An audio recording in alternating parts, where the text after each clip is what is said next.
अस्सलाम वालेकुम स्टूडेंट्स। बेटे लास्ट टाइम हमने टॉपिक डिस्कस किया था fermentation and types of fermentation. आज हमने उसकी एप्लीकेशन डिस्कस करनी है। मीन एप्लीकेशन क्या है फर्मेंटेशन वाली।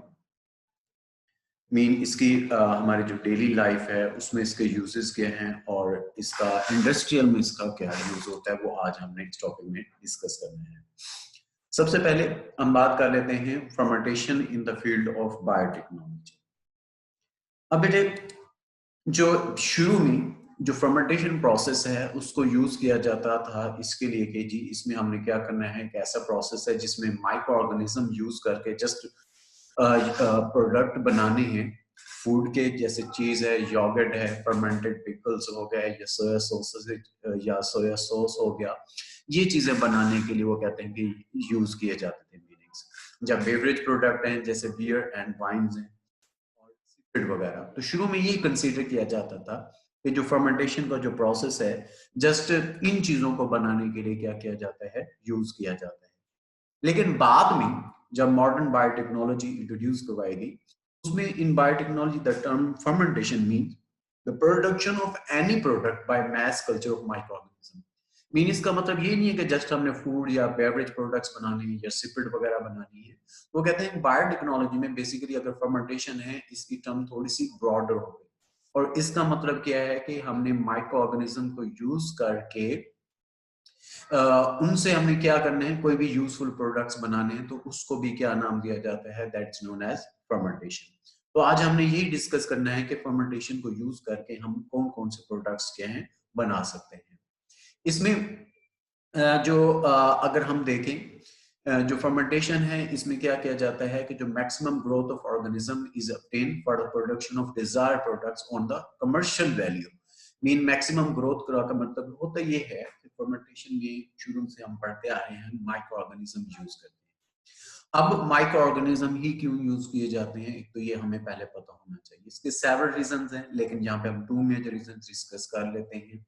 एक तो ये कि इनका रिप्रोडक्शन रेट बहुत फास्ट होता है, स्पेशली जैसे बैक्टीरिया है, या आप लोगों को कई मतलब होता है कि इसकी जो एवरेज लाइफ है वो 20 मिनट्स होती है, तो मीन ये मिनिमम 20 सेकंड्स तक भी जा सकते हैं या 24 आवर्स तक भी जा सकते हैं।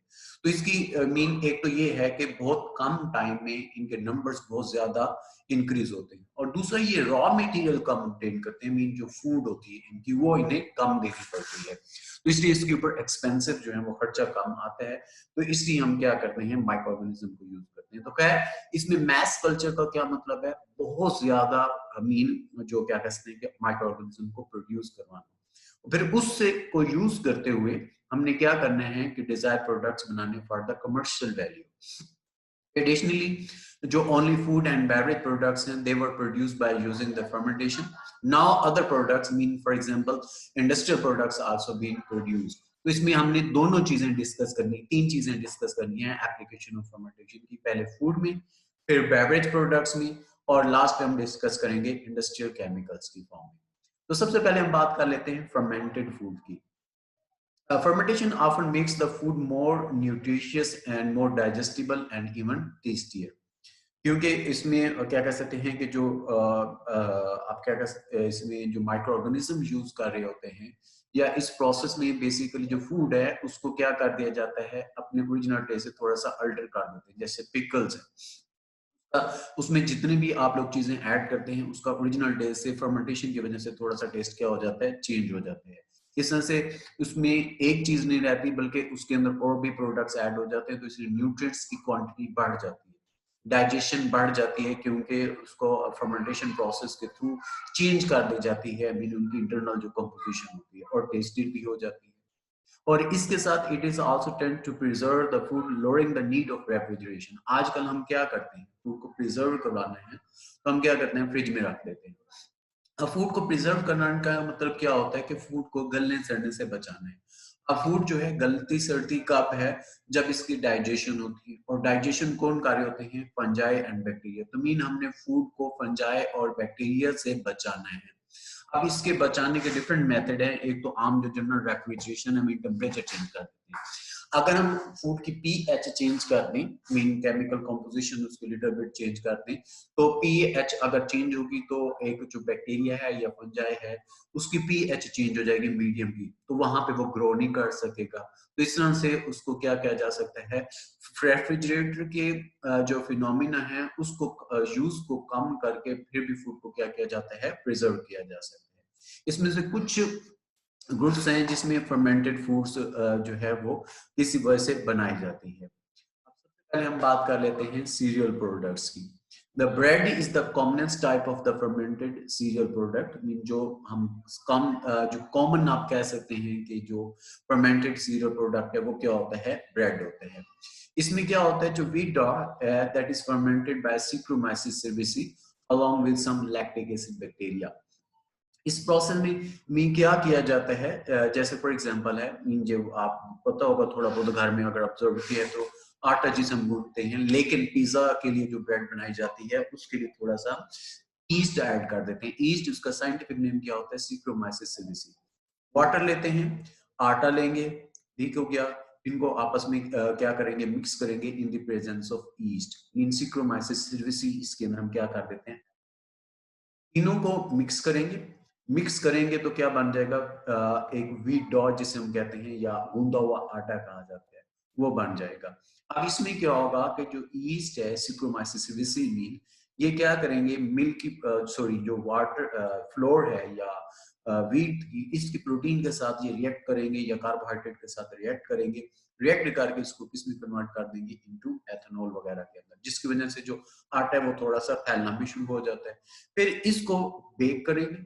बेकिंग के बाद इसको क्या कर दिया जाता है, हम क्या कर देते हैं, बेकिंग के बाद इसको प्रोडक्ट्स में कन्वर्ट किया जाता है। जैसे ब्रेड है, इसको हम स्लाइसेस में कन्वर्ट कर सकते हैं।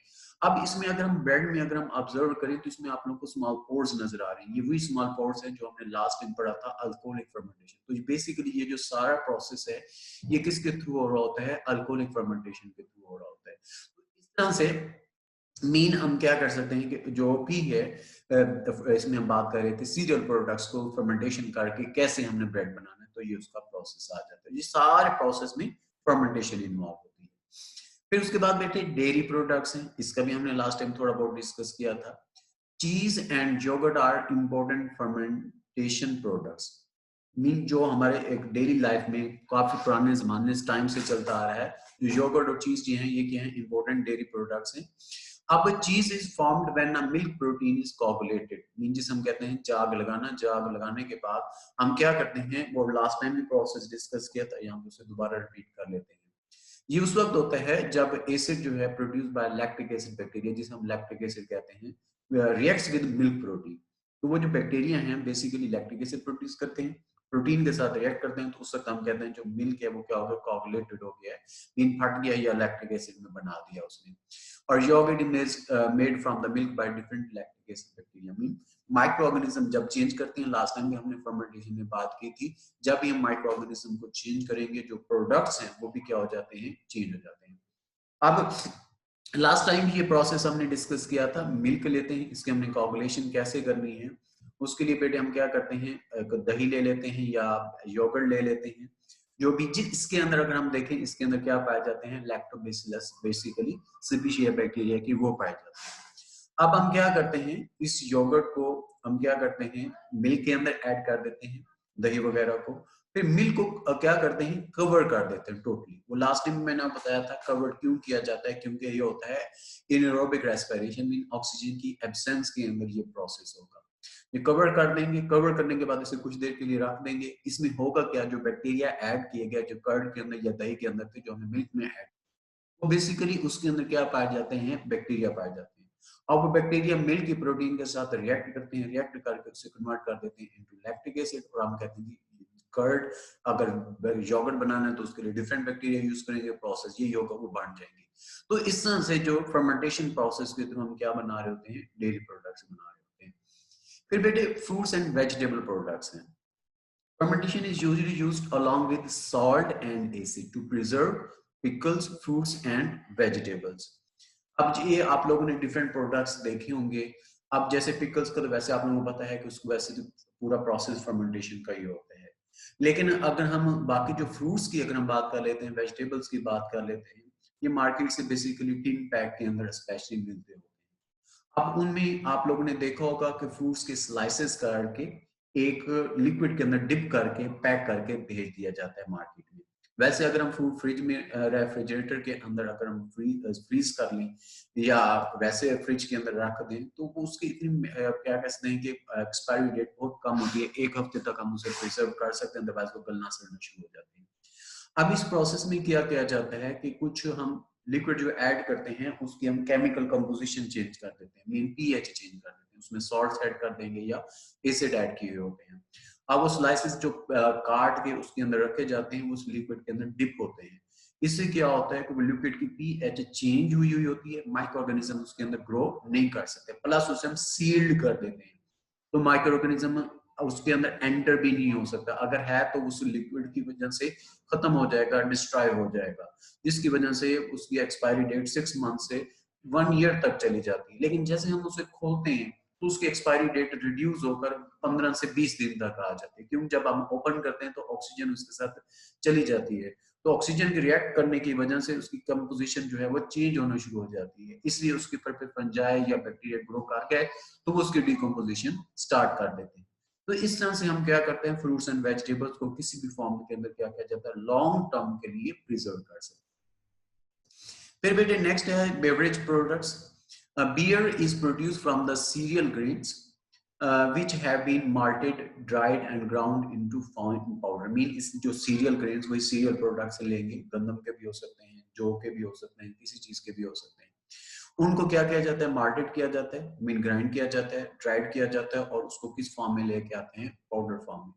फिर जो पाउडर है जो बेसिकली आटे की तरह का एक स्ट्रक्चर होता है, उसको फर्मेंटेशन करवाई जाती है in the presence of east. वही प्रोसेस है, ईस्ट इसके साथ रिएक्ट करेगा, रिएक्ट करके इसे इसमें कन्वर्ट कर देगा में, जो कि बियर का प्रोडक्ट होता है। This process breaks glucose present in powder into pyruvic acid, जिसे हम ग्लाइकोलाइसिस कहते हैं। फिर पायरुविक एसिड के हमने कहा था कार्बन डाइऑक्साइड रिमूव हो जाएगी, दूसरा जो एसिटाल्डिहाइड बनेगा और एसिटाल्डिहाइड आकर रिड्यूस होकर किसके अंदर चेंज हो जाते हैं, इनटू एथेनॉल में। तो ये सारा प्रोसेस वही हो रहा होता है। But grapes can be directly fermented by yeast to wine. Mean इसमें बियर बनाने में हम क्या करते हैं, सीरियल ग्रेन्स को सबसे पहले मार्टेड करते हैं, ड्राइड करते हैं, पाउडर फॉर्म में कन्वर्ट करते हैं, फिर ईस्ट उसके ऊपर साथ रिएक्ट करते हैं। लेकिन जो कहते हैं जो ग्रेप्स हैं उसको डायरेक्टली ईस्ट कन्वर्ट कर देती है इनटू वाइन। इसके बाद ये तो बेटे क्या थे, फूड प्रोडक्ट्स आ गए, बेवरेज प्रोडक्ट्स आ गए। तीसरा जो था वो क्या थे, इंडस्ट्रियल प्रोडक्ट्स। अब जो फार्मिक एसिड है that is basically form by the using aspergillus. Mean एक फंजाई है उसका नाम है एस्पेरुलस, वो उसको यूज करके हम क्या करते हैं, फार्मिक एसिड एक प्रोडक्ट है, इंडस्ट्रियल प्रोडक्ट है, बनाया जा सकता है। अब जो फार्मिक एसिड है इसके यूजेस क्या है हमारी डेली लाइफ में, इसके अगर हम मेजर यूजेस देखें, it is used for in textile dyeing, in कपड़े जो बनते हैं उसको कलर देने के लिए यूज किया जाता है, लेदर ट्रीटमेंट के लिए यूज किया जाता है, सोफे वगैरह या लेदर के जितने भी गाड़ी की सीट्स वगैरह उनको प्रोडक्ट्स को साफ करने के लिए, क्लियर करने के लिए उसे हम यूज करते हैं। फिर इलेक्ट्रोप्लेटिंग में यूज करते हैं, ये आप लोगों ने चैप्टर 7 में केमिस्ट्री में पढ़ा होगा, इलेक्ट्रोप्लेटिंग का प्रोसेस, वहां पे इसे यूज किया जाता है। और इसके अलावा रबर मैन्युफैक्चरिंग में यूज किए जाते हैं, रबर के जो प्रोडक्ट्स हैं वो बनाने के लिए यूज कर, जैसे बैलून हो गए, ग्लव्स हो गए, टायर्स वगैरह हो गए, इस तरह फीडर वगैरह हो गए, इस तरह के मैनी मोर प्रोडक्ट्स हैं जिसमें रबर यूज किया जाता है, वहां पे बनाने के लिए क्या करते हैं, यूज करते हैं। फिर उसके बाद नेक्स्ट जो है एथेनॉल। इन पिछला था फॉर्मिक एसिड, अब ये क्या है, एथेनॉल। अभी हमने डिस्कस किया, इसमें हम ईस्ट की प्रेजेंस में बनाते हैं और वो कौन सा होता है, सिक्रोमाइसिस सेरेसी। तो माइक्रोऑर्गेनिज्म जो इसकी फॉर्मेशन के लिए यूज किया जाता है वो क्या है जी, सिक्रोमाइसिस सेरेसी, उसको यूज करके एथेनॉल बनाते हैं। अब एथेनॉल का यूजेस क्या है हमारी डेली लाइफ में, it is used as a solvent, it is used for the production of vinegar and beverage products. ये बेवरेज इंडस्ट्री में हमने अभी डिस्कस भी किया है, तो उसको बनाने के लिए हम क्या करते हैं, यूज करते हैं। दूसरा जो है glycerol, it is form by using saccharomyces cerevisiae, again वही फंजाई है, ईस्ट का साइंटिफिक नेम है। It is used for the production of plastics, मीन वो प्लास्टिक और प्लास्टिक से जितने भी प्रोडक्ट्स हैं उनको बनाने के लिए इसे यूज किया जाता है। गर्ल्स का फेवरेट कॉस्मेटिक्स, मीन मेकअप का जितनी भी एक्सेसरीज हैं उनको बनाने के लिए इसे हम क्या कर रहे होते हैं, यूज कर रहे होते हैं। फिर सोप बनाने के लिए इसे क्या किया जाता है, यूज किया जाता है। प्रिंटिंग इंडस्ट्री में इसमें यूज करते हैं। इसके अलावा एज अ स्वीटनर के तौर पर भी इसे क्या किया जाता है, यूज किया जाता है। तो ये क्या आ गया, ग्लिसरॉल के प्रोडक्ट्स। फिर उसके बाद लास्ट पे बेटे जो है एक्रिलिक एसिड। इसको बैक्टीरिया, पीछे जितने भी हमने तीनों पढ़े हैं उसमें सबसे सब में फंजाई यूज हो रहा था एज अ माइक्रो ऑर्गेनिज्म, और इसको बनाने के लिए क्या यूज करते हैं, बैक्टीरिया। वो कौन सा है इस कैटेगरी, बेसिलस बैक्टीरिया, वो यूज किए जाते हैं। और इसका आगे जो यूज है मेजॉरिटी एक्रिलिक एसिड का, it is used for the production of. ये बेटे क्या था, एक सिंपल सा क्वेश्चन था, अचीवमेंट्स इन जेनेटिक इंजीनियरिंग। अब जो है, अब हमने जो नेक्स्ट जो इसमें पहले हम क्वेश्चंस डिस्कस कर लेते हैं, इसमें कौन कौन से जो प्रॉब्लम है या क्वेश्चन जो है हमारे पास हो सकते हैं। पहला जो है इसमें से क्वेश्चन दो तरह से पूछा जाता है। Define biotechnology in the terms of fermentation and give application of fermentation in different fields. या ये भी पूछा जा सकता है, give the application of fermentation in food and beverage products, और give the application fermentation in industrial products. इस तरह से भी मेजॉरिटी जो है ये सेपरेटली पूछते होते हैं। तो इसमें बेटे सबसे पहले क्या आ जाएगी, क्या कहते हैं, इंट्रोडक्शन देंगे biotechnology in the terms of fermentation, definition बताएंगे, फिर उसके बाद एप्लीकेशन बताएंगे, उसका इंट्रोडक्शन आ जाएगा, और उसमें सबसे पहले फर्मेंटेड फूड्स का इंट्रोडक्शन, फिर सीरियल प्रोडक्ट्स हेडिंग के साथ, इस तरह से dairy products, fruits and vegetables है। मेरे ख्याल में आप लोगों की बुक में ये सारी हेडिंग्स बनी हुई हैं। फिर फ्रूट्स एंड वेजिटेबल प्रोडक्ट्स हैं, और एंड पे क्या आ जाएगा, बेवरेज प्रोडक्ट्स वो बता देंगे, फिर उसी तरह से इंडस्ट्रियल प्रोडक्ट्स। अब बाजू का तो इंडस्ट्रियल प्रोडक्ट्स का भी अलग से पूछ लेते हैं, लेकिन इस पूरे पोर्शन में एक बात ज़हन में रखना, जो इंडस्ट्रियल प्रोडक्ट्स हैं ये एक्सटेंसिवली इंपॉर्टेंट है, खास तौर पर एमसीक्यूज और शॉर्ट क्वेश्चंस के लिए। फिर उसके बाद एमसीक्यूज में आ जाते हैं। सबसे पहले बेटे है, चीज is form bye coagulation of milk protein. ठीक है, मिल्क प्रोटीन की जो कोगुलेशन होती है तो वो किस में कन्वर्ट हो जाते हैं, इनटू चीज में। आगे find the correct match for the fermentation products and the organism involve. इन कौन सा ऑर्गेनिज्म कौन सा प्रोडक्ट बना है, बल्कि ऊपर आप लोगों को टेबल नजर आ रहा होगा, बी ऑप्शन इसमें आएगा। एथेनॉल, उसको बनाने के लिए क्या यूज कर रहे होते हैं, सिक्रोमाइसिस कर रहे होते हैं। फिर है micro organism which is used in the production of formic acid, वो कौन सा यूज किया जाता है, दैट इज द एस्परगिलस। इस तरह से glycerol is produced by saccharomyces cerevisiae। फिर है, it is not used for the production of plastic. यहाँ से आप लोग देख सकते हैं कौन कौन से ऑप्शन हैं जी, प्लास्टिक बनाने के लिए नहीं यूज करते, बेसलेस को भी यूज कर रहे हैं। फिर आगे एस्परगिलस है, इसको नहीं यूज किया जाता, तो यहाँ पे कौन सा आ जाएगा, एस्परगिलस आ जाएगा। आगे बेटे नेक्स्ट जो क्या कह सकते हैं कि वो आ जाएं,